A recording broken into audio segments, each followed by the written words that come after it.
Is 20 seconds. 15 seconds. 10, 9, 8, 7, 6, 5, 4, 3, 2, 1, 0.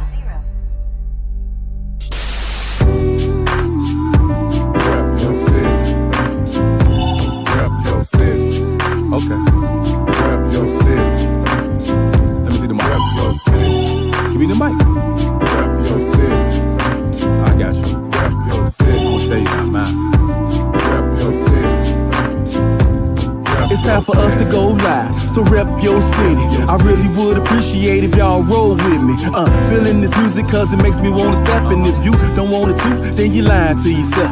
Cause every time we party, we gon' have fun. I don't know about you, but I'ma rep where I'm from. Rep your city. Okay. Rep your city. Let me see the mic. Rep your city. Give me the mic. Rep your city.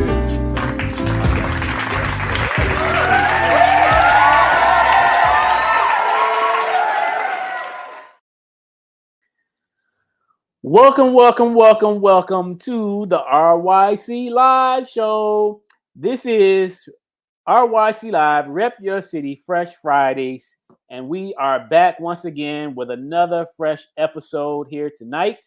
My name is Artistic. I'm your host for tonight, and we have our special guest in the backstage area. But before I bring her out, just like to encourage everyone to please share this broadcast here tonight. We're going to get into some history. So sit back, keep it locked and loaded to this channel. If you have not done so already, please go to the channel of RYC Live on our YouTube page and hit that subscription button. If you like this programming, you could also send us any kind of monetary donations to help us keep the programming going. If you'd like to be a guest on a future show, you could actually send us an email to ryclive@yahoo.com. That's ryclive@yahoo.com, and someone from the team will get back to you to book you for a future date on a future show. So sit back, enjoy.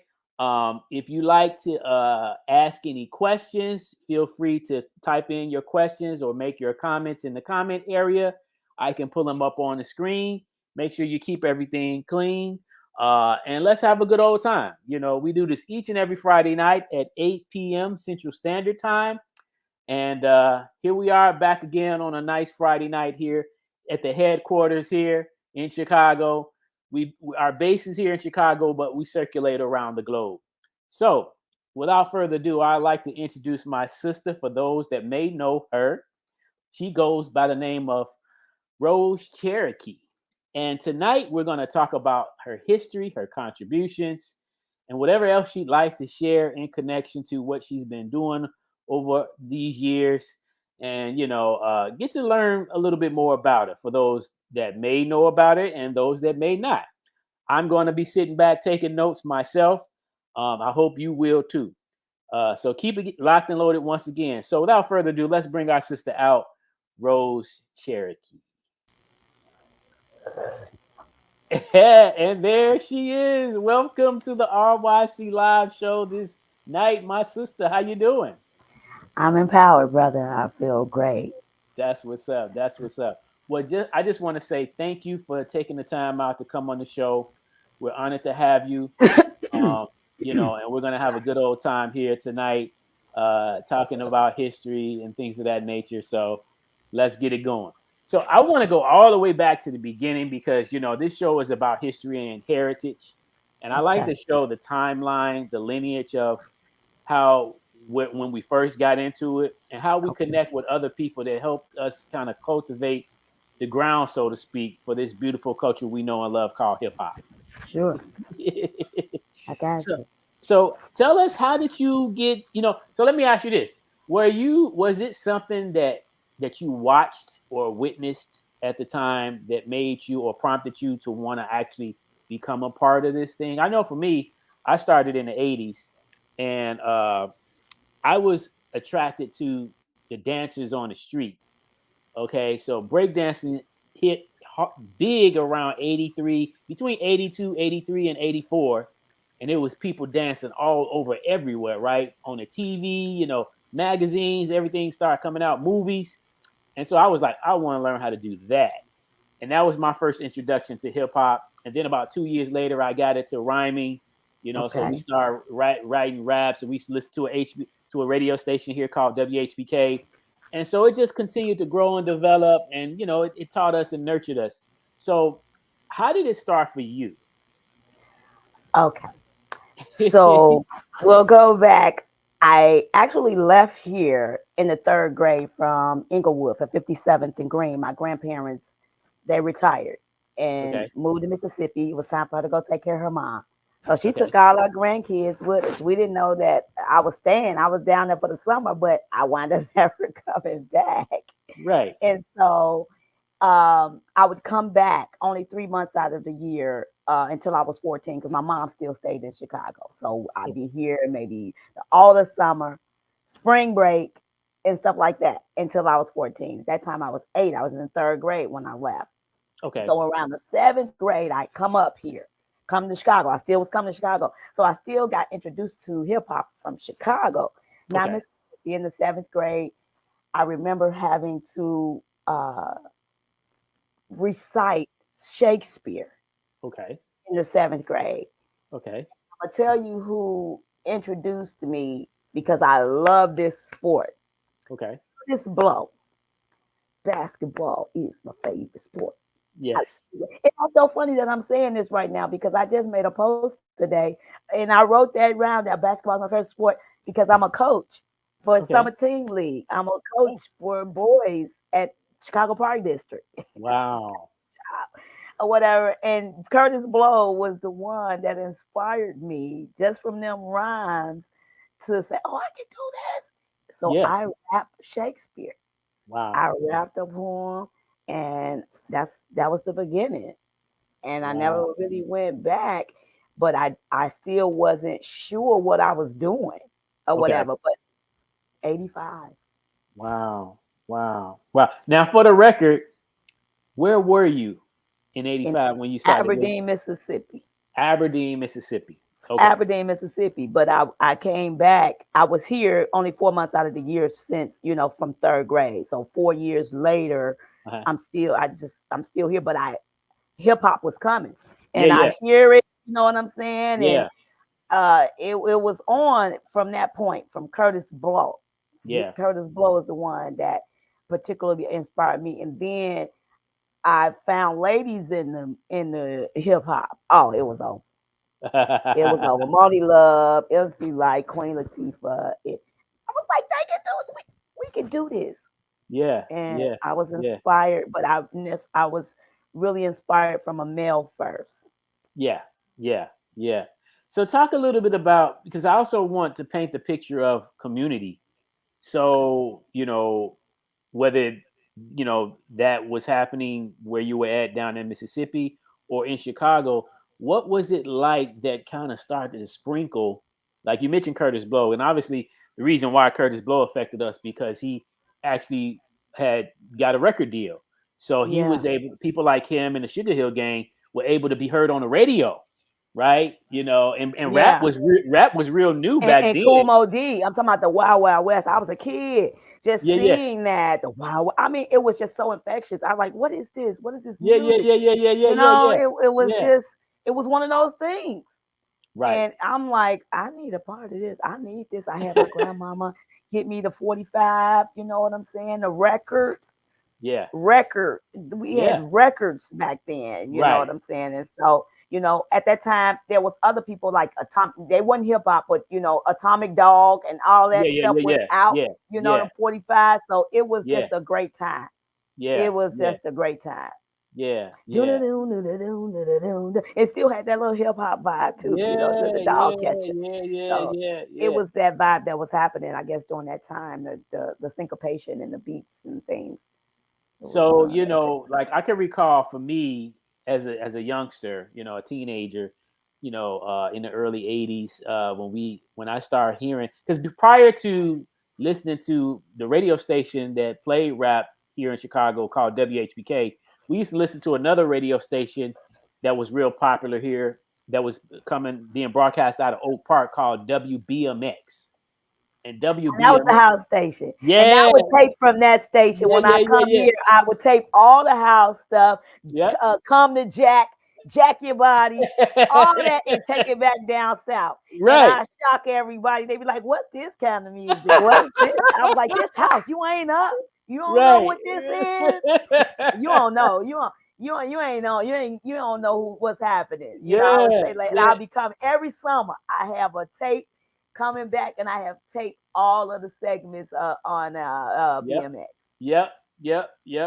So that was kind of like that was the seed, so to speak, because I would listen to that and I would hear them doing the mixes on Friday and Saturday nights, and they played a variety of music. But at the time, I didn't know really how that worked in terms of blending records together. I thought that was just how they made the song, right? Somebody made the song. And they would blend records so smoothly that it almost sounded like one song, right? I thought the same. Yeah, and I'm like, wow. Because my mixtape was the bomb. Yeah. It was no break in it or nothing. That was my and they was playing cuts. These was like cuts after cuts after cuts, and I'm like, these guys are amazing, man. And so and like you say, on a Friday night, Friday night, Saturday night, boy, Chicago was lit. It was.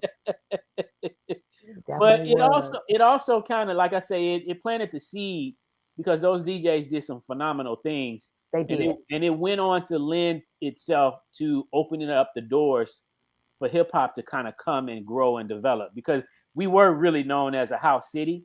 Yes, I was just about to say that. No, I mean, we really had to fight, though. We had to fight through making hip hop synonymous and creating our own lane and creating what we call a hip hop history in Chicago. Yeah. And guess what?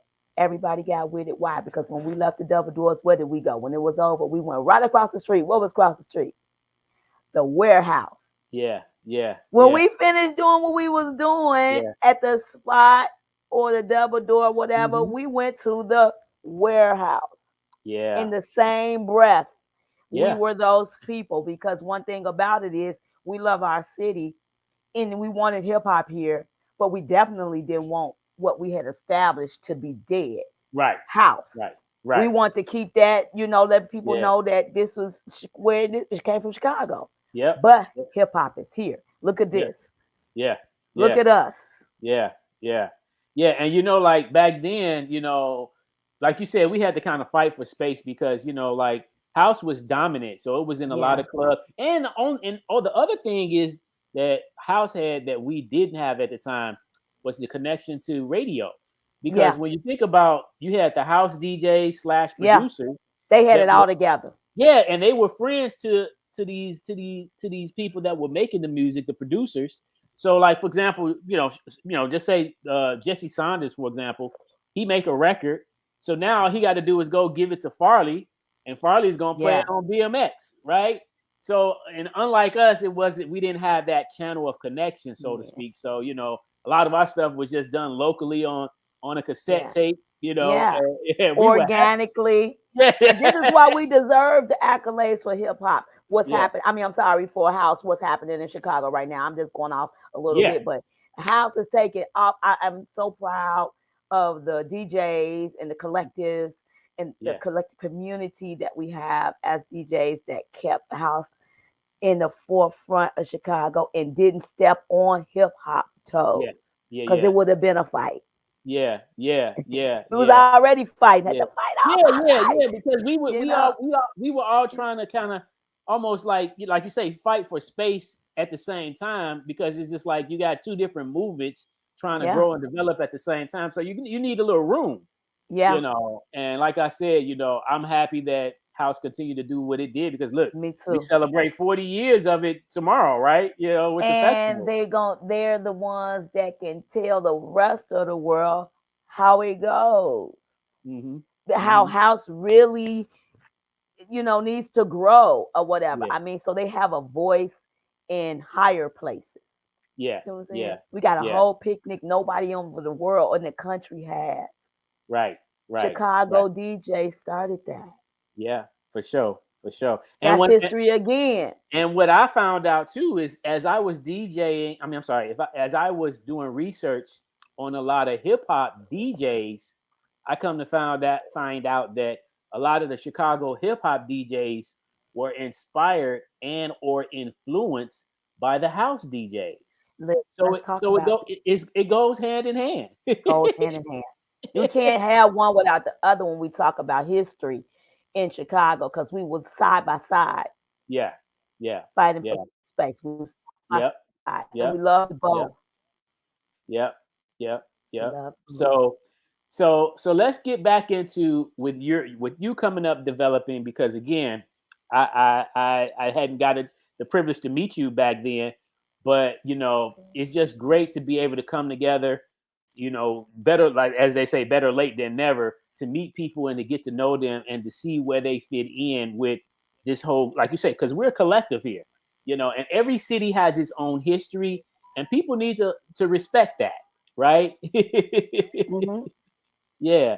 So talk a little bit about the development with you as an artist, along with the people that you came up with in the game in the beginning.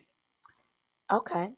Yeah. Well, I went to Jackson State University in '90, and that is actually where it all started. Like, like you get on the campus and everything, and then you there like a couple of weeks before the school started, and you just getting acclimated and you having a good time or whatever. So in them 3 weeks, I was coming off the campus and had a very bad accident.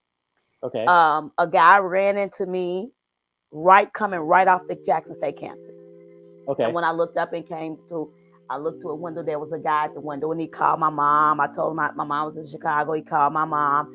And when I got better a couple weeks, he said he had a rap crew at Jackson State. So I remember me doing the Shakespeare and having the vibe and feeling like, oh yeah, this is a man. So I was like, what? So I got introduced to the rap crew. There were two other female MCs there. Her name was EP the Hellcat. And there was another lady there, Lady Satin, R.I.P., rest in peace, my sister. Okay. No longer with us. And the guy that came to the window and told me about the rap crew happened to be Ice Greek. Okay. Greg from Abstract Mind State. Yes. And I showed up at the rap crew, and that rap crew was Vice Versa, and that rap crew was David Banner. His name wasn't David Banner at that time. His name was MC Bell. Okay. He got named later on because of his rap style. Okay. And Lee Majors out of Chicago, which was my rap partner, Nincompoop, that's what we were called. Okay. He named David because Okay. David rap style didn't pretty much, his name didn't really go with his rap style. During Okay. that time, Onyx was out and everything, and you had that yelling in the music or whatever. So David would be rapping real, rapping regular or whatever. Then he just started building the syncopation up and getting mad in there, getting angry to where he was just like like that. And then Lee's Right. like, man, your name ain't no MC Bell. Your rap name don't rap with your style. He said, your name David Banner. Because David Banner is the Incredible Hulk. Yeah. That's how his rap style was. And from that point on, that's how he got there. Wow. And then I'm rapping with David Banner. This is before David became David Banner. He's just my brother. You know what I'm saying? I see him as my brother. I got a wonderful brother named Brad Kamikaze. He is the one that keeps the hip hop. He was writing for the Jackson newspaper back then, Jacktown. Wow. And he's still, I think if he's still writing with them or not, but he's the one, and the other brothers like Prism, Haircut Prism, he does things. And I mean, there was Humdinger. There was, we had 16 people. There was a white boy named Copper Top in there or whatever. There was 60 John Cobb. People from Detroit, all over. And we were called the Stew Pot Stowaways, simply because we were stowed away from different places. Wow. And when we come together and stew it up, we got a pot, liquor, and we was eating. And we were in like freestyle battles. We were in there with Mississippi Murderers. We knew Underground Kings, before a Pocket Full of Stones and stuff. We were doing events and shows with alcoholics, and we did our first video shoot at Greg's house. You know what I'm saying? So we did all of this in college. We were on the radio stations down there at college at Jackson. So that's my first tangible piece or contribution or to hip hop. Starting in Jackson, Mississippi. Then I graduated. Everybody I met in Chicago, I met at Jackson. Wow. Jackson State. Because I was in Mississippi. I came up. And so I met everybody from Mississippi, from Chicago and Jackson, Mississippi. And it was a wonderful place. It was the most amazing time that I've had in my life. And anybody that went to Jackson State at that time probably can say the same thing. Matter of fact, Calm and them, we got hip hop legends that were down there in '89 before I came, but they stayed 1 quarter or whatever. I ain't gonna say their names or whatever, but the Snipers was created down there at Jackson State. Wow. Those were my guys. They wasn't rapping. The Snipers was created at Jackson State. Wow. I didn't know that. Oh yeah. Wow. So, trying to tell you. So what year did you come back after you finished college? What year was that when you came back to Chicago? 95. I came back 95. But I would come back, while I was in college, because we would come back during the breaks and Christmas. We'd ride the train together and everything, and come back home, and then we was doing hip hop. So I was here, but when I came home in 95, what I realized is when I, wanted to get the mic or whatever, we wasn't able to get the mic as female MCs. Now, can you recall where maybe some of those clubs were at where you couldn't get the mic? Yeah, all of them. Okay. Because it was 10. The reason why we wasn't getting, it wasn't like we couldn't get the mic. It was just a long time to get in the mic. It didn't matter whether the guys had the mic and they were whack or whatever stuff. They still was giving them the mic, and they would give us the mic as a constellation prize. Okay. Like, okay, here you go. And we'll kill it every time. But what I did, I said, Dad, how is we going to get respect? How are we going to actually get what we need to be here? So I watched the industry for like 2 years, and I said, I watched the coldest females that was in the game in Chicago at that time. Okay. And I said, okay, I'm gonna step to the coldest female MCs. Why? Because I didn't want to write nobody rhymes. And I wanted them to be the masters of their ceremony. I wanted them to be ready. You know what I'm saying? I didn't want to be writing nobody rhymes or anything like that. I just wanted you to be ready, because listen, we gotta attack this thing. Hold on. I'm seeing this then. You know what I'm saying? Because hip hop changed on us as females. Right. We were hat to the back doing what we do. You know what I'm saying? We was dressing in big clothes or whatever. It was cool. We were conscious. It was cool or whatever. And then all of a sudden, Lil' Kim did a spread with her legs open. Right. And the post and the culture for female hip hop changed in one day. Yeah. For us. Yeah. That are conscious. Yeah. That are embodying goddess energy. Yes. You know what I'm saying? And putting that toward female hip hop to expound it. Mm-hmm. So I said I got a meeting at my house on a Sunday. 7 females came. I had a marketing plan already ready and everything. Seven females from Chicago came. Okay. 7 was born, but 7 was born from the mathematics. 7 meant saviors of equality, achieving victory through equality now. We need equality now on this mic as female MCs. And I felt like as a marketer, if we come in as a crew, as one, we're going to get the mic every time. Because we bad and we're going to come through 7 bad females. Hold on. We're going to get the mic. And that's exactly what happened. You know what I mean? We came through and we definitely got that mic. We rocked in places that, you know what I'm saying? I'm very proud to say we performed at the Double Doors. We performed at the Subterranean. Celebrity with Dion Cole was hosting the Source Awards. Yes. 7 was here. You see what I'm saying? Okay. Gods and Earth. We got Gods and Earth. Our song was on the Sprite mixtape. Right. Pull it up. Our history is here. You know what I'm saying? We had opportunities for Universal and Griffin at that time, but we had some internal conflicts and things, you know what I'm saying? They put a fork in our progress.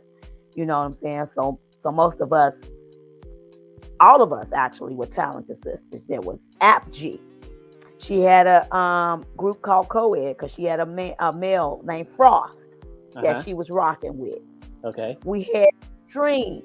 Strings was my girl. At this particular time, she was doing music with R. Kelly at that time. She left R. Kelly and got with Keith Sweat, and then she kind of left our group because she had to go on tour. Okay. Then we had The Soul. Oh, The Soul was a part of y'all group? What? The Soul was one of the major 4. I don't know what she was, why she couldn't be on that publication, but she would have been there. She was the major 4. It was really me, The Soul, Ange, and Paz. We was really like, you know, doing our thing. So I really just watched the industry for 2 years, stepped to these sisters, had them come to my house, talked to them, said, okay, let's start this crew. And pretty much I let Paz, Ange, This Soul, and myself run it as if we started it all together. You see what I'm saying? They were from Chicago. Yes. I came in from nowhere. Right. You see what I'm saying? I was at Jackson State. I came in from nowhere. Y'all, you already know me as an MC, right? Right. And I put all the female MCs that was cold and from Chicago together. Okay. That's where my contribution came in Chicago hip hop. Now, did we get all 7? Did we get all 7 in there? All 7, yeah. We got Power Justice. Her name was Pernicia. PJ. She was. We became rap partners after. When I came to Chicago, we were called Ego. I was the id of the Ego, and she was the super of Ego. We had opportunities as Ego with Dr. Flowers. What he had, Manatee Records. And some other things or whatever that didn't come to fruition, but we had those opportunities. You know what I'm saying? We opened up for Patti LaBelle. You remember LSG, KC, and JoJo? Yep. And they was with some other groups. I didn't forget the other groups or whatever. That was at the Rosemont Horizon. And our accolade, I must say, our accolade is we opened up at 7 at the House of Blues for Wu-Tang Clan. Wow. And as a crew, now in 7, let's mind you, in the 7, as our crew in 7, we were still a crew. That means we were individual artists. Right. still rocking our own individual project. Came together, created 7 so we can get in the doors and get respect. That's why I created the whole entire thing. I've always been about female MCs, always about us moving, always had my hand on the pulse. And I kind of always felt like I was like maybe a guardian Okay. for our cultural, heritage. And I felt like I just, you know what I'm saying? Oh man, it was just I just wanted to keep the flames lit of our Yeah. legacy and passing Yeah. the torch, making sure that we're here and can pass the torch down to the next generation. That's what's up. That's what's up. That's That's how what's up. 7 was born, and we rocked. And guess what? We was powerful, and we rocked amongst men. Nice. Nice. We were here amongst men, toe to toe. Yes. Yes. So I really want the females to understand this day now, those that are like in their 20s or 30s or whatever. I don't see them doing songs together. Mm-hmm. I don't see them rocking together. Why is this 25 years later and we still not doing what we need to do as for us? Why when a female like me, such as me, reach out to you young ladies, just because a female reached out to you, you should reach back. Yeah. Yeah. Yeah. Let's make that make sense. Right. Right. You should Right. not look at anything else. You reach out, the men, do they come get you? Right. And if they do, are you they Nate dog? Right. Right. Yeah. No. So That's why when you reach out to a female that's coming for you? right. I really need the culture to change. I do. The mentality of that. And you need to know who's for you. Right. Right. And so No, that's the next phase that's happening with the jam session and all. I totally agree. I want to also send a shout out to my homeboy Brave Month checking in. He said he just tuned in to check in. So shout out to Brave Month. Brave Month, shout out. Yeah. What you do, Brave Month? I got a showcase for you. Hit me up. Yeah. Brave Monk is a dancer. I got much booked, but hook me up.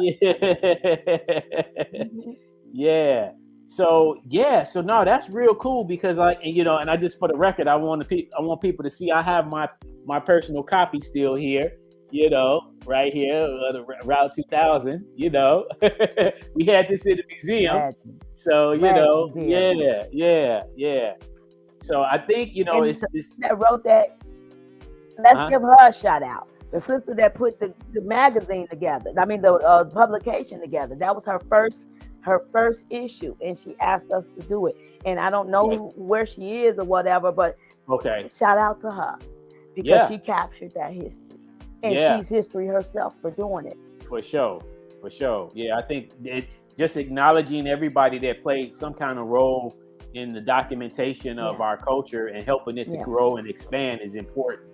Even like the venues that you were saying, like wherever we partied at, these different venues also gave us platforms to, kind of get exposure. Yeah. Shout out. Double door, all of them, from the south side to the north side, east and west.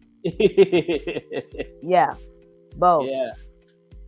So, I think it's important because, so a lot of times people don't connect the dots. Sometimes people skip over stuff, and that's why history is not, recognized properly because people don't talk about the history as they should. Like if you say something, and we're going back in time, we're talking about history, then we need to connect the dots so that people that was not there, like you mentioned the warehouse. Did you know that there were 2 warehouses here in Chicago? I didn't. See? So you had the original warehouse that kicked off in 1977 with Frankie, with Frankie Knuckles. Yeah. Okay. So it was actually, a dude named Robert Williams that came from New York and kicked off the original warehouse. But then you had the warehouse, and that warehouse was on Jefferson. But then you had the warehouse that you were referring to on Randolph. Yes, across from the spot. Yeah. So see, that's why it's important to talk about that, because some people could just hear that And they in their mind they're thinking, well, which one are you talking about? Or just like the Regal, we talk about the Regal Theater. Sure. A lot of times, some of the younger people refer to the Regal on 79th, but then the original Regal was on 47th Street, right down the street from the museum. Wow. Yes. So so it's kind of important to highlight these things just so that It is. history doesn't get misconstrued or people not being don't let people get misinformed, because there's a whole lineage to this thing here. Yeah. It really is.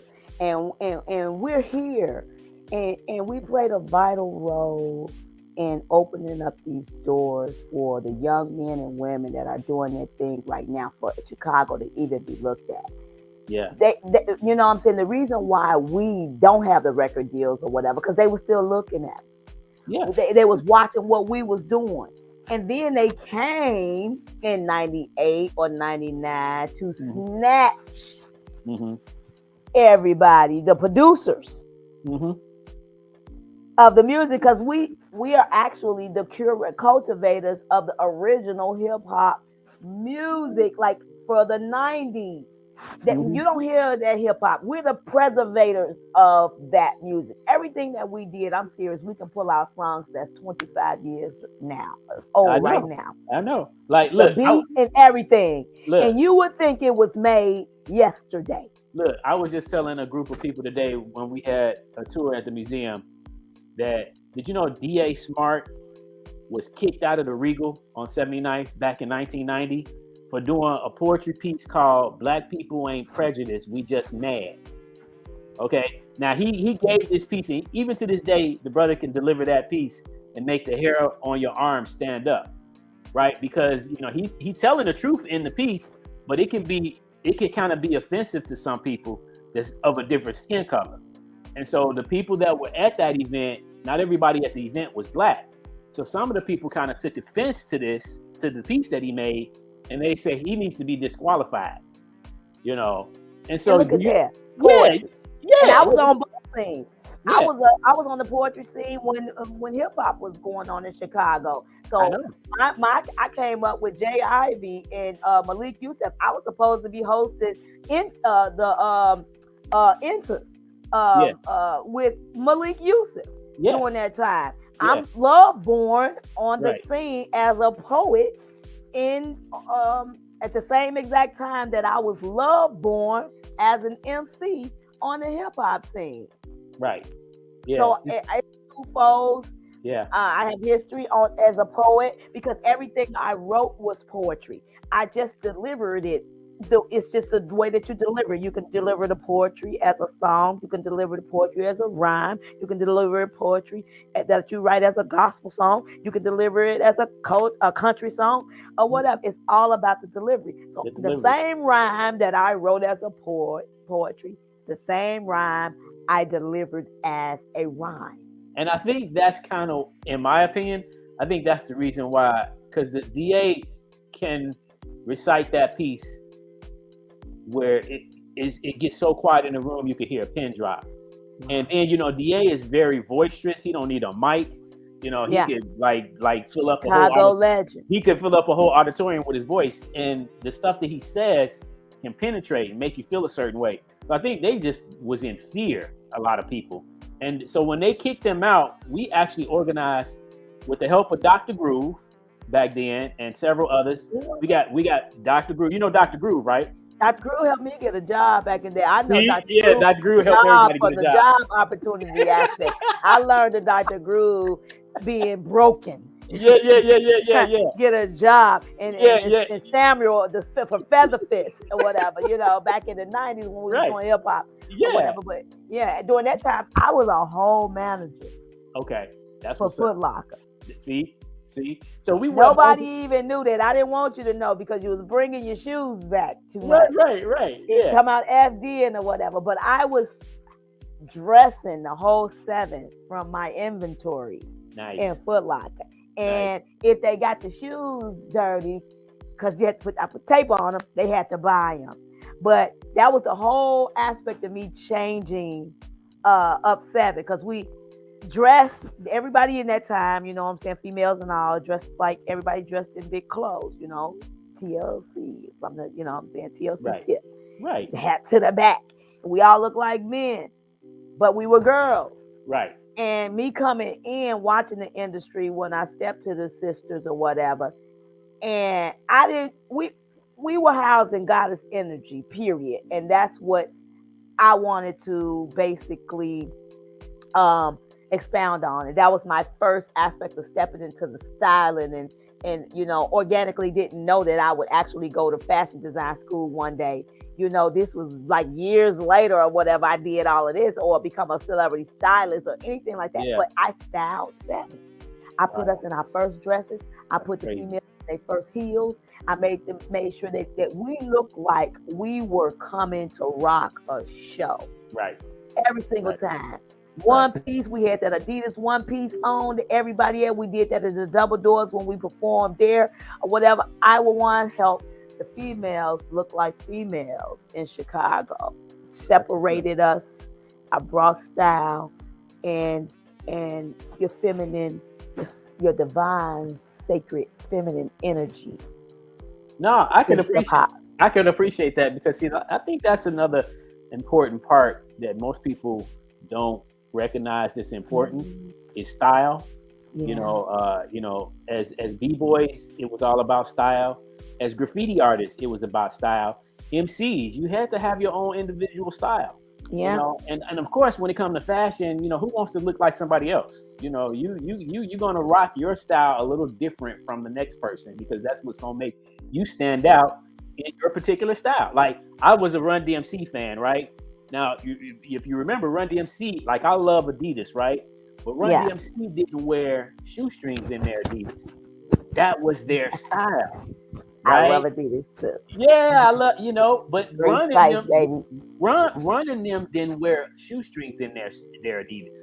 I was the kind of guy I liked some nice pair of fat laces. Because that was my style. You know, so you know. Did you do spider web, the checkerboard? Sure did. Me checkerboard, spider webs, you name it. So I just think that, you know, style and people could tell where you from by the way you carry yourself, the way you dress, the way you talk. You know, like people can pick up on that immediately. You know, and even if you're in a city, you can go in other communities and people know that you're not from that area. You know, like he must be from the South Side, or he must be from the West Side. You know, because it's something about the way you move and the way you clock talk. Hat. Yep. Or that pelly. Right. We knew what side you was on. 8-ball jacket. Right. We knew. Right. You know what I'm saying? Polo. We know where you're from. You know what I'm saying? South East. Yeah, you know, it was just synonymous. Just style. You had to have it. And that's really what I want to just make sure that I can continue to express to the MCs in Chicago, because we're still being looked at. We still not being grabbed the way that we need to be grabbed. We still have to hustle and we still have to grind like extra hard or whatever. But I'm like, don't show up like you just rolled out of the bed. Show up like you would show up at somebody else's town in Chicago. In New York or whatever. You wouldn't go there and show up at the show looking like you look when you come and show up at the show in Chicago. Why do you do that? And then guess what? Somebody in the audience that wasn't there from that's not here, that's from somebody else, they looked at you and saw how you did. That's how you treated Chicago. Yeah. You didn't put no clothes on. You didn't desire to be like, this my style. This how I'm coming out, just like this. No, you just rolled on in. And they saw you just like that. So we're trying to build Chicago hip-hop, meaning not just hip-hop, the artistry, letting people know that when the Chicago artists come, they coming sharp. They already coming ready. They're not coming looking like y'all been coming. Now, let me just finish this story and we'll move on.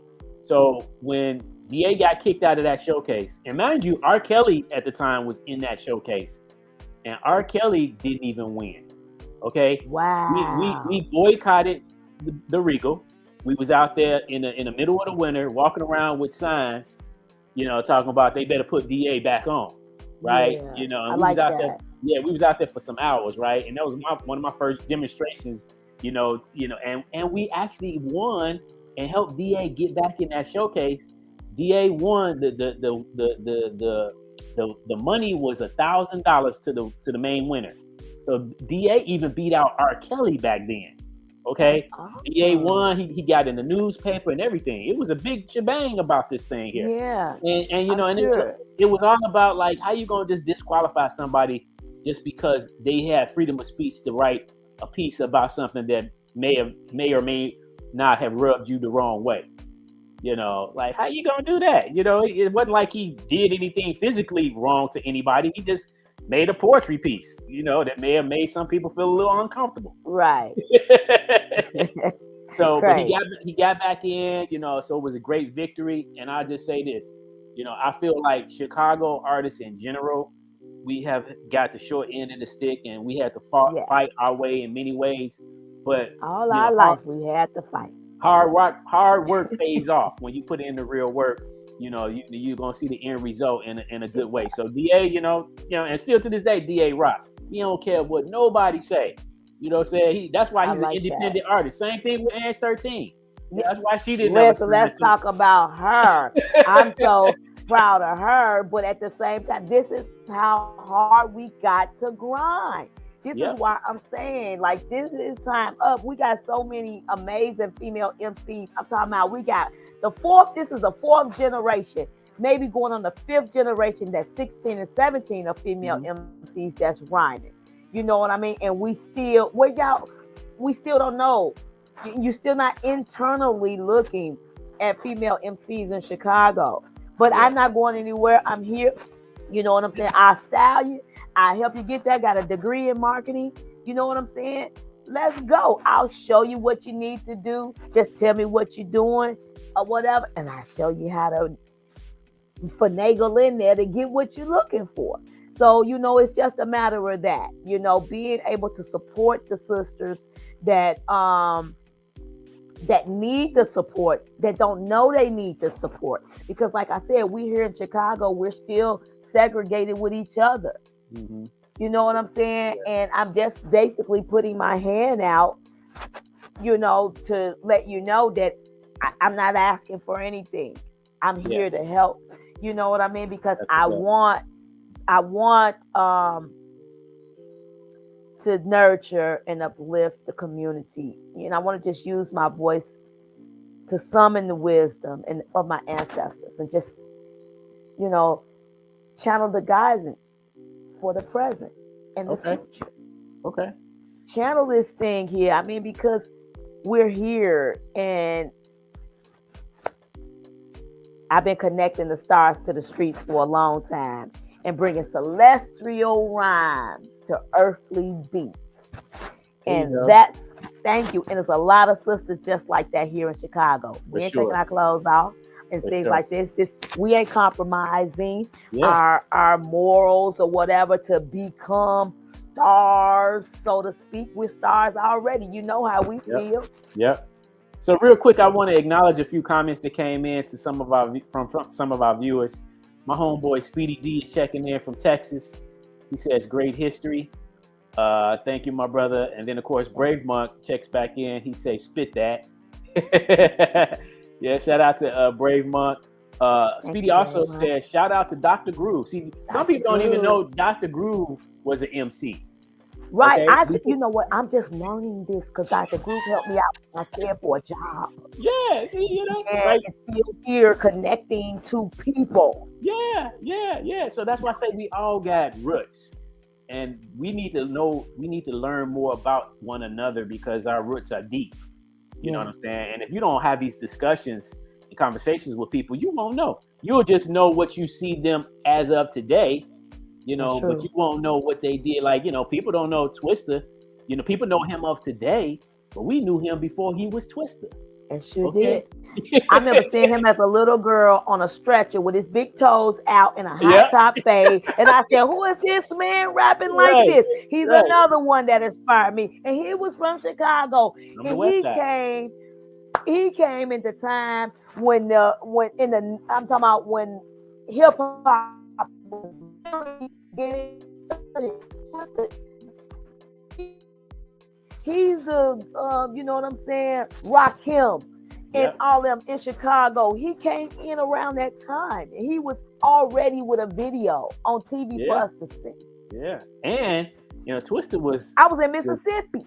Twisted was cold with it since day one. Like people, it's a lot of fast rappers out today, but Twisted actually made the Guinness Book of World Records. Okay, he was the first rapper to be recorded in the Guinness Book of World Records. So, like, you know, I mean, 500. I think it was 598 syllables in under 60 seconds. So, you know, that is awesome. That's crazy. So, I mean, because I remember meeting him around, because I used to, you know, my clique and crew used to be, is still Crucial Conflict and all of them. Matter of fact, I wind up doing Crucial Conflict's video shoot. I put them in their first suits. Oh, wow. Let's talk about the stylist from Mario Uomo. And shout out to Crucial Conflict. 206, I said they needed to do something different. Nice. We also got connected with a brand called Afrowear. Yeah, I remember Afro. That's my guy. Afrowear. Yeah. Afro. Put Afrowear on Crucial Conflict at that time. Wow. And then put Mario Uomo, put them in their first suits, and you know, like a man. Okay, look, y'all finna look like a man. You know, we finna do this because, you know, I'm thinking like we need to go to the next level or the ascension. And so I also styled the girls, the dancing girls or whatever, for the Bonfire video shoot as well.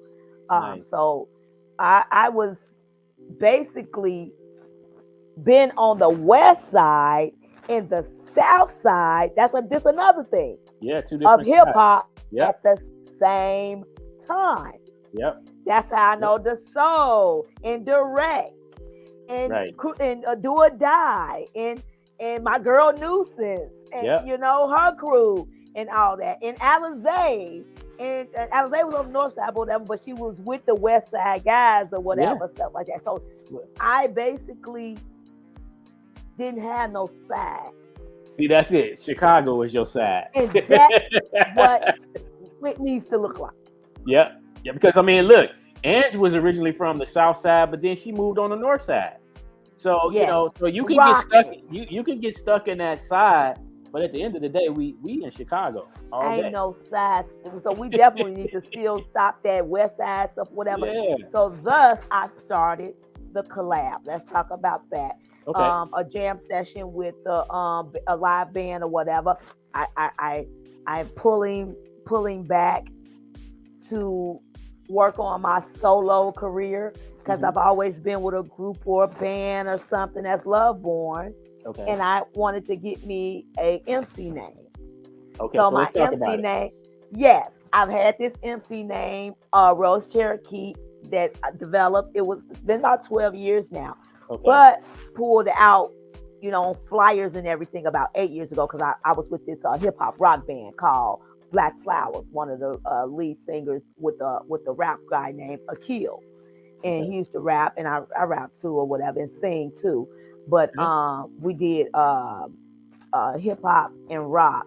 And so I was like, that's the perfect time to pull out Rose Cherokee because Love Borne is my spiritual name. And I know that if in fact I'm going into my ascension, I just didn't want everybody pulling on my spiritual name. And then plus I can place you when you're calling me Love Borne. I know from whence I know you. So I'm Love Borne, I'm Lawanak. I know when you call me Lawanak or Lawanika that you went to high school with me or whatever. When you call me Lil Bit, you probably was at Jackson State with me, you know, or we call me Love Borne, you was here in Chicago from 98 rocking on the scene. That's true. Call me Rose Cherokee. You just now getting to know. Yeah. Just let me reintroduce myself. No, Rose Cherokee, guys. That's my MC name now. But it's been for 12 years, but it's new to the people, and that's what it is.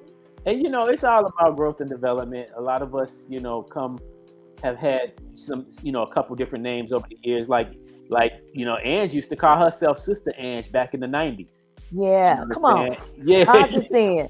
So it's just like, so if you hear somebody say Sister Ange, you already know they talking about the 90s. They knew her from men. Yeah, so, and I think that's the same with a lot of us. We have certain names for different periods of time. And then, we might change the name just because, it may have served its purpose. And now it's time to move on to something even greater. Yeah. Well, Love Borne is my name. I just never had an MC name. So Love Borne, I want to just keep as my name. I don't want to give it to the world. Okay. No, because it's sacred. And that's interesting because a lot of early dancers from Chicago and rappers, a lot of them use their real name.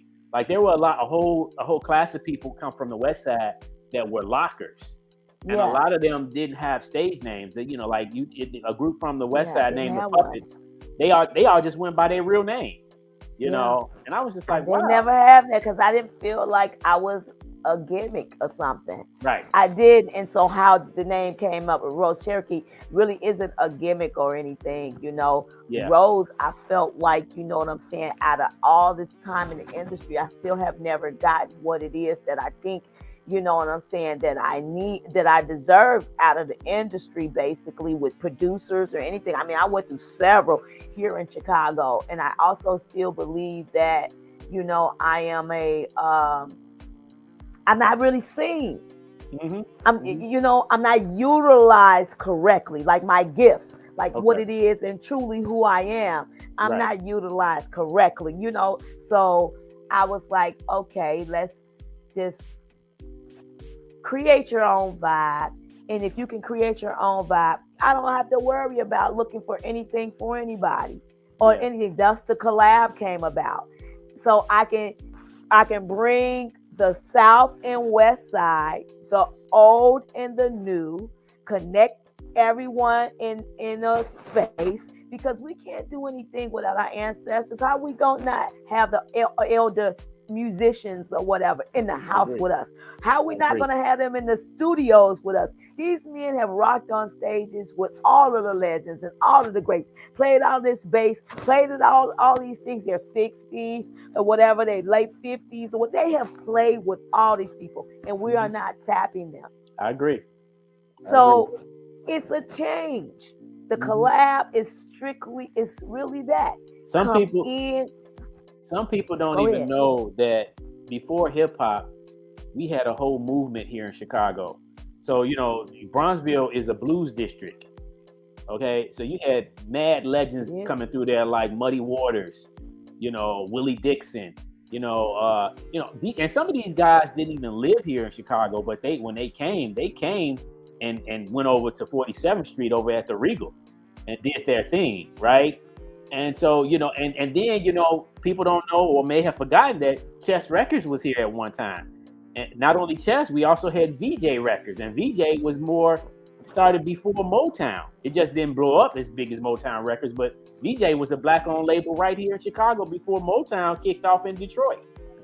So, so there's so many roots of strong history right here in Chicago. And, people need to be aware of that. And so, like you said, going back to the channel and connection, that these brothers and sisters paved the way for us, because now I look at it like, okay, hip hop is finally being able to be seen and heard, because all the other movements have done their thing, and now it's our turn.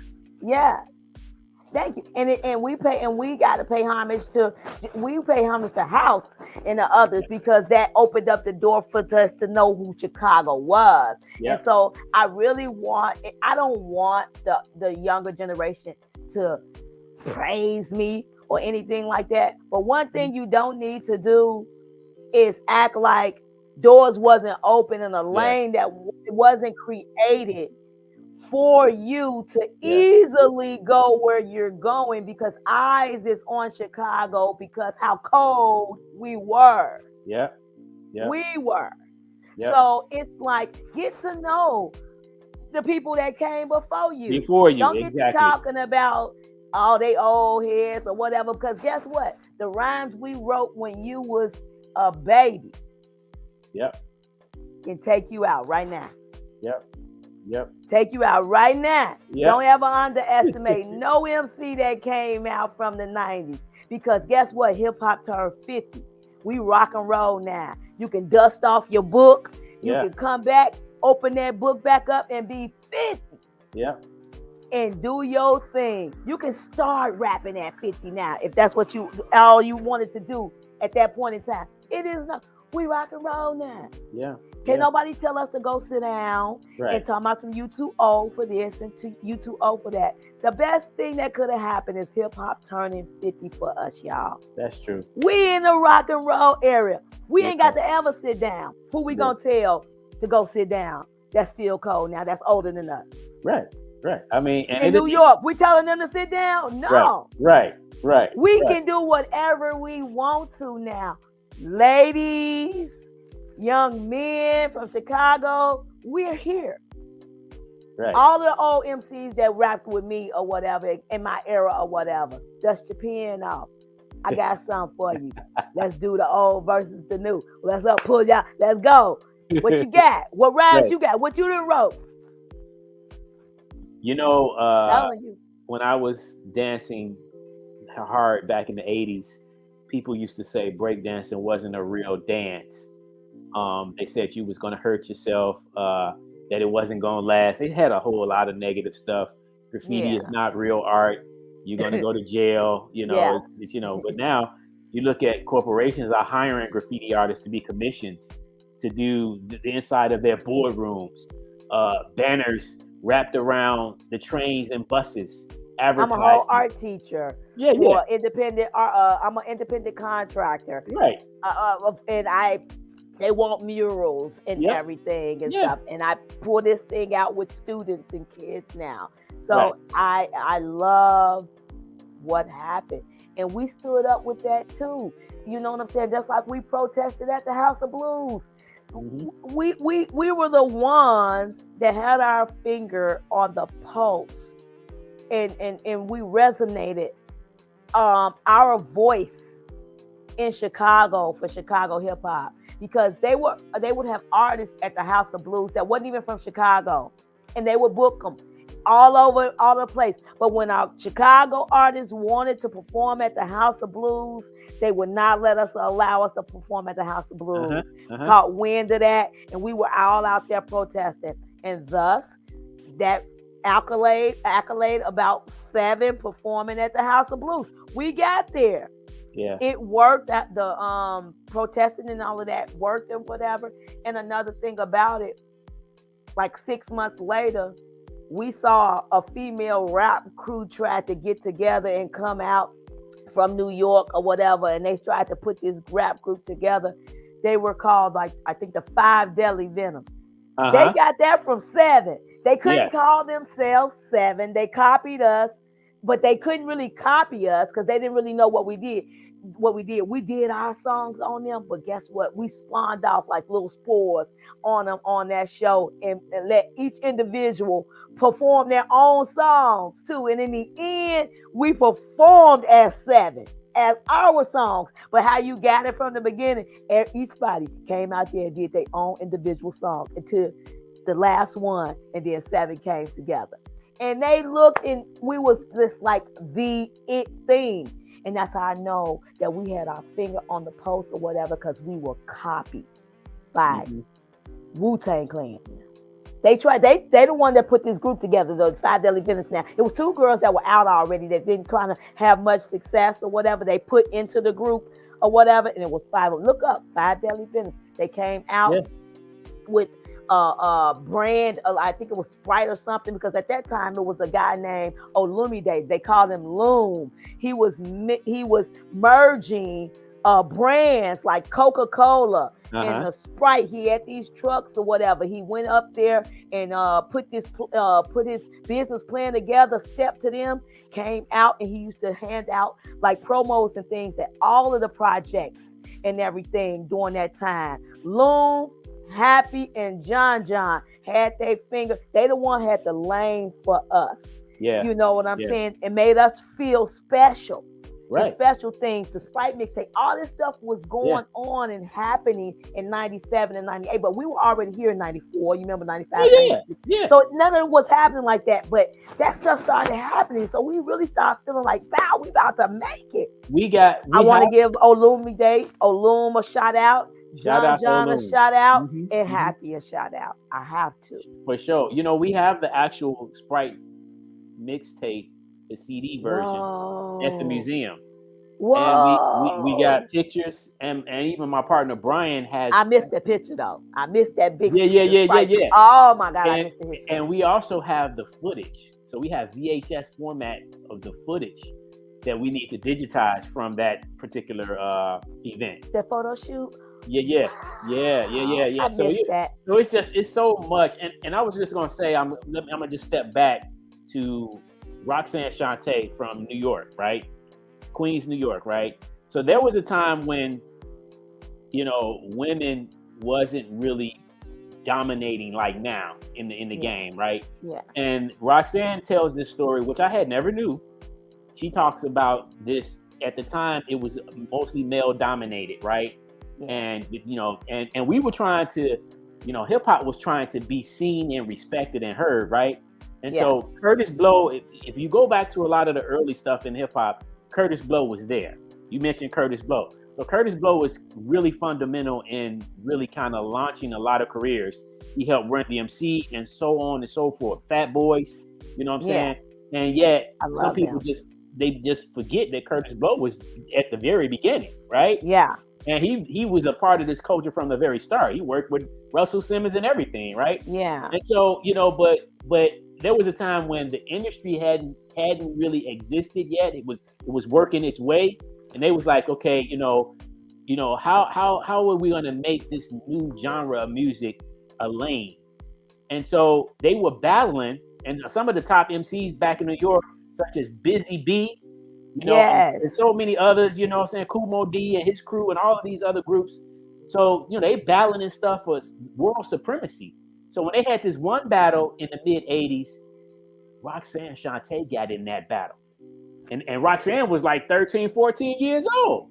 Right? You know, there was two Roxannes. Right. And that confused me. I was little. I was like, wait. Yeah. Roxanne that I'm talking about was the one that actually rapped against UTFO. There was a whole battle.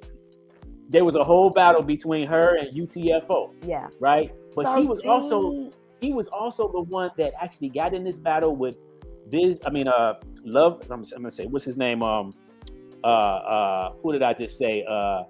Busy B. And so they said that she, you know, this was what they call the battle for world supremacy. And they were saying that she actually won the battle, technically. But because she was a 13, 14-year-old girl, they said, we can't let a girl be better than grown guys. Busy B was a grown man already. So they battled, and actually Roxanne she actually was better than him, but they made it a technicality and were just like, we can't let the world see that a 13, 14-year-old girl just beat a grown man in an actual battle. So she tells this story, and I had never knew this for many years, but she said she allowed it to happen. She said because it actually opened the way for the industry to accept rap as a real artistry. It did. Yeah. I mean, seriously, if she hadn't come as hard as she came, it wouldn't have never been. You wouldn't have never been looked at as an equal. Right. So there's a whole bunch, a lot of hidden stories just like that. But at the end of the day, you know, it takes a little time to kind of research them and learn about them and connect them together. Yeah. And just like in New York, we have the very same similar stories right here in Chicago. So I think this is kind of like unlayering everything and kind of exposing it, bringing it out to the forefront so people can kind of understand like, oh, now I can see this a little better and I understand it a little bit better. Yeah. My guy Speedy say, we rock and roll now. Bars. We got bars to shut down. Let me ask you this question. Do you know Cheryl Burton? Do you know Cheryl Burton? Yeah. The TV lady? Yes, the news anchor. Yes. Okay. So we have a picture of her in the museum, right? Okay. So people, I don't know if you've seen it when you were there, but people asked, and just today I was touring a group, and they looked at Cheryl's picture on the wall, and they like, Cheryl Burton, why is she in here? She's news anchor. So did you know Cheryl made a rap song back in 1985? I did not know. Yes. So she That's awesome. She was actually a cheerleader back in high school, and she rapped with some girls. They formed a crew called the Honey Bear Rappers. Oh. Yes, and they actually cut a record in 1985, right around the time the Bears won the Super Bowl, and they made that song called the Super Bowl Shuffle. Yes. So so we at the museum. We at the museum one day, me, Kingdom, and Brian, and we get a visit from another network, which was Fox 32. So one of the news anchors come in. He sees Cheryl's picture on the wall. He's like, news anchors recognize other news anchors because it's a headshot of her in the picture. So he's like, why do y'all have Cheryl Burton on the wall? And we's like, oh, because she made a rap song back in the 80s. He's like, get out of here. That's my friend. That's Cheryl. I know her. And so he's like, yeah, she, you didn't know she. He's like, get out of here. Y'all know what y'all talking about. So then he gets on his phone and calls her. Hit this. Cheryl Burton hits the phone. Her number rings. He puts it on speakerphone, and she picks up the phone. And so he's like, "Sure, I'm down here at the Chicago Hip Hop Heritage Museum with these guys here, the founders of the museum, and they're telling me that you made a rap song." And then she said, "What you didn't know? I got bars." I love that, and I can see that. I can see it too. Now that you said that. Yeah, Cheryl looked like she got bars. Okay, look like she break some mics. Right. Yeah. So that just kind of blew us all away because that's the kind of stuff you go through when you come to the Chicago Hip Hop Heritage Museum. I love the fact that it's even created. Yes. Thank you, brother Speedy. My brother Speedy say, "Wow!" Look, he say, "Wow, who knew?" Yeah. Yeah. That was hilarious. So tell us a little bit about your experience coming to the Chicago Hip Hop Heritage Museum. For those that have not been there, what was it like for you? What was your experience like? Tell us your testimony. You sure you want me to tell you that? Yes. My very first time. You want me to be honest or just make up something? No, tell me the truth. Okay. The very first time I came, I was like, what's this? I'm sorry, it was not us sitting on the couch.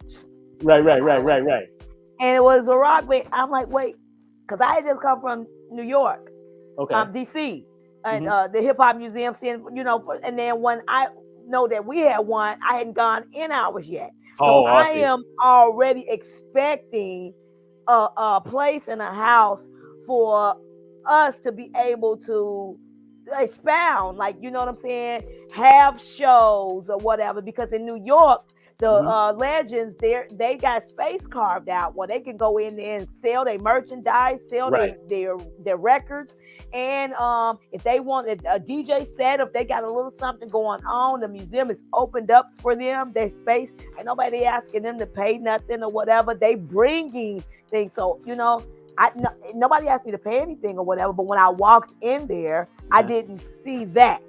Okay. And I was a little bit like, I don't know. I was just thrown off a little bit or whatever. Okay. So, it didn't allow me to just really dive in because I didn't know what was going on. Gotcha.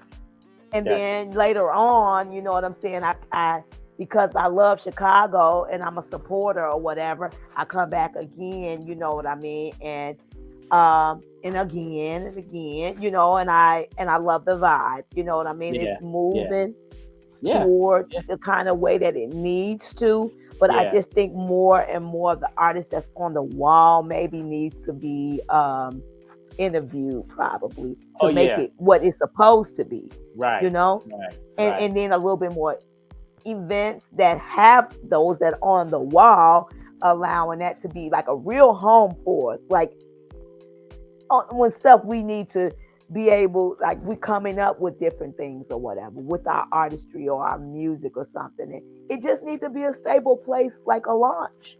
Yeah. for Yeah. everything new that we try to do. Yeah, yeah. And you know, the other thing is too, you know, like we constantly are working on it. We've been trying to encourage other people to help us. Like the museum is not just for us, but it's for us. So Yeah, that means that everybody that loves hip hop in Chicago should feel like it's their home as well.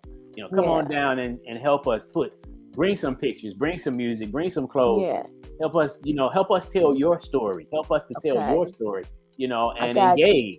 You know, what I mean, So because that's what you're looking for. I yeah, can help you with that. Yeah, for because sure. that's what it needs. Yeah, the Yeah, curation of that to yeah, be what it needs to be, yeah. because it has every potential Oh to yeah, be that. yeah. I mean, you know, when we started doing the sessions where we do the interviews and then we bring the persons over into the other room and then they do the short performance. Yes, People like that, you know. So you yes, know that almost like the tiny desk yes, thing, you know. yes, And then we stream that live for other people that can't make it there physically. They can watch it yes. online, you know. So you know, so I know it's I came in and I didn't know you guys were streaming or whatever, but that was yeah, that one time I came and got the mic to when G2 was there, that I G2. hadn't had the mic in like Yep, years or whatever, but because yep, it was so nostalgic or yep, whatever, I felt like I was back in the 90s or whatever. I yep, didn't know before I know it, I had the mic. Like that's what I say. That thing don't die in us or whatever. yeah, We're the yeah. creators of this thing, and before you know it, you have just been dipped or enthralled back and imported to the 90s And when that you was see all the old th- heads. that day that G2 came. That was his first time there. That was his first Wow. time there. He had been He brought promising. his son. His Yep, son brought got a his son. chance to see him Yep, do his thing. He yep. was still as cold He sure is. as the 90s, Yep, the G2 we know. yep. It was just wonderful seeing everybody. And then the new breed. The new Like breed. Freddie got farted. The young man, Heavy Crown. Yeah, yeah, yeah, It was some more other other seeds there. yeah, yeah. You know what I'm saying? And I want to say shout out to the new heads that's continuing to move around, like Dialectre. Yeah, She's a she was dope. female. He's dope. Yeah. Yep. Freddie farted. You What's her talking about? name? Are you talking about Freddie Old Soul? Freddie Oso. Yeah, Freddie Oso. Yes, Freddie Oso. Yeah. But Freddie farted is on her. That's her Instagram page. You know, Okay. so guys get to Yeah, know yeah, her. yeah. And what's her name? Brittany Carter. Brittany Carter. And then there's another what's more Asha Omega. Mhm. I'm naming females because I am always about females, Yes. and I'm not I know of you because I'm always gonna know about the posts of the females because I'm the one here that's trying to help you or whatever. So Right. I'm on the Arts Advisory Council for DK. So I'm one of the council members. Oh, okay. You know what I'm saying? And I wanted to be a spook. That's about to do. I needed to find the money. I needed to find the money. You know, for that's these so funny arts. that you said that because I had never seen that film until Yeah. Kingdom told me about it. And Kingdom was like, Art, you never seen the spook? What is it? What's the name of it again? The spook who sat by the door. The He was spook from who sat- Chicago. I met him Yeah, yeah, personally, and yeah. I did not get his autograph on the CD he gave me Okay, okay. before Mr. Green, before he died. Okay, okay, but it you know, because we saw Chicago, we try to learn about so much Chicago history, and when we had got on that topic, and I was like, oh, I gotta go Damn watch great. that movie now. You know, it's like Kingdom. Oh like, you yeah, so gotta- I'm you a gotta see spook that sat by the door. I'm finding all the money, and I see the grants before they, you know what I'm saying, get to people or whatever. In the arts, where you at? This whole team thing in the park that is going to be that they're about to do in a week or two. I work for the Chicago Park District as well. I am a coach for the summer teen league, and so that's another spook. I got to get in there now. I got to find out how I can help now with the arts and music or whatever. Expound this thing for the young ones, the older ones, everybody. I got to be in the place. If we're not where we supposed to be, we're not going to know, because Chicago is segregated and we don't come together and help each other. Yeah. But I'm really trying to change this culture because I could use all of these things for myself. Yeah, that's You know true. what I'm saying? Brave Month. I ain't gotta go get nobody. I didn't tell nobody to do nothing, whatever. Like I said, I dress for myself, I do whatever for myself, whatever. But that's not in me. Right. Right. I'm your auntie. I'm your mama. I'm your sister. Right. I'm Brave your Monk. confidant. Brave Monk says, "I got this book and got it autographed at the Hot House." You remember the Hot House? Oh my God. Yeah. Had to commit that, bring that one back to memory or whatever. Man, it was so many dope spots though. Right. And they closed all of our stuff down. Yeah. Well, E2, we still Click. got. Look. You remember when Fat Joe, Foxy Brown came here when she was 15, 16 at the Click with the little ashy knees and things and stuff. But I was like, what? Man, these people came here to Chicago in the 90s because we had our thing on the post. They knew that they should be here at least. Mm-hmm. At least we did that. Well, we've had a lot of. You know, you need to come here. Yeah, we've had a lot of artists come. Like Karis One has been coming here for over almost 30 years. Yeah, he just. You know what I'm saying? Since the 80s. Special Ed comes here all the time, and know him personally. KRS came, and it was like I had a bucket list happen. Right. And I'm just now having that bucket list. He came and they opened up the mic, and I grabbed it. I rocked the stage. Yeah. And I hadn't rocked in a long time, like 10 or some years. So those new heads that have been rocking for a while, maybe for 10 years, they got to know me from back when. Oh, that's right. You was there when we was at the Disciple Museum. And that's the first time I grabbed the mic in maybe like on a stage like that. Yeah. Maybe 15 years. Oh, and I just rocked like that. Wow. Well, he like the mic like that. Yeah. Because I had been with a group, Black Flowers or whatever, but just grabbing the mic like that. Well, Karis One, he's gonna make sure that if you rock, he gonna make sure you gonna come and rock when he come to a show. Yeah, I loved it. It was amazing. That was like, I ain't got no time to be talking about I'm too old for this or whatever. That was KRS One. I'm still living my best life. Yeah. For sure.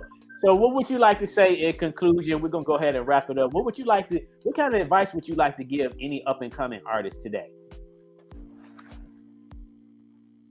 I would like to, I don't know, a little advice for them or whatever.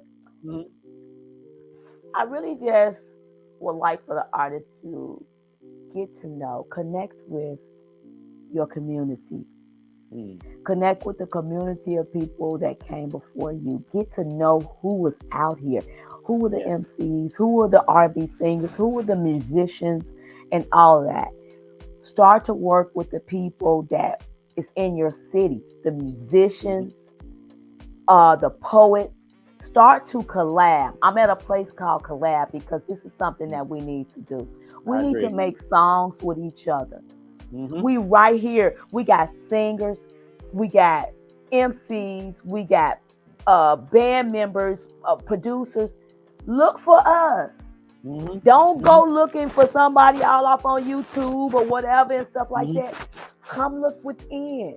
And then say, let's do music together. Let's sit up and write together. Let's just keep putting out different songs with different people. This is how our industry is going to grow.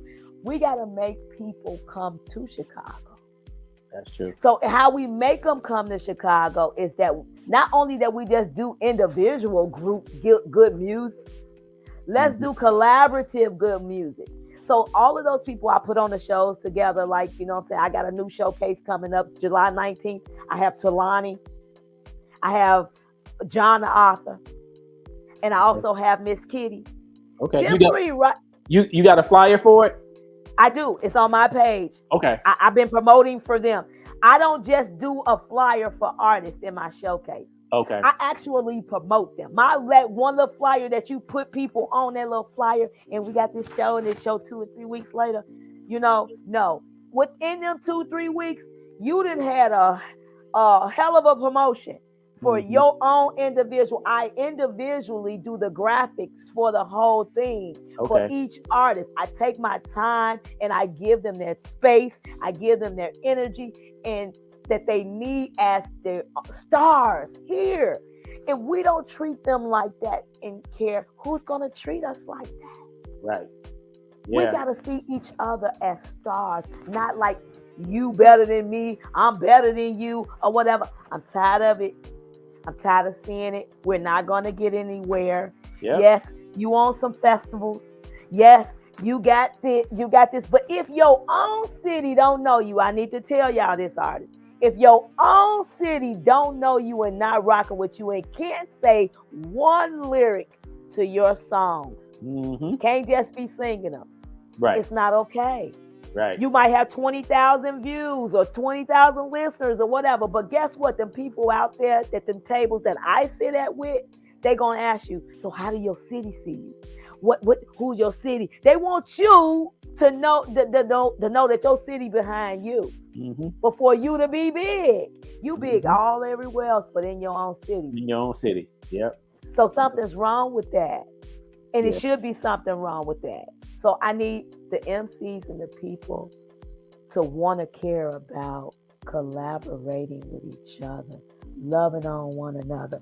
Stop all the hating.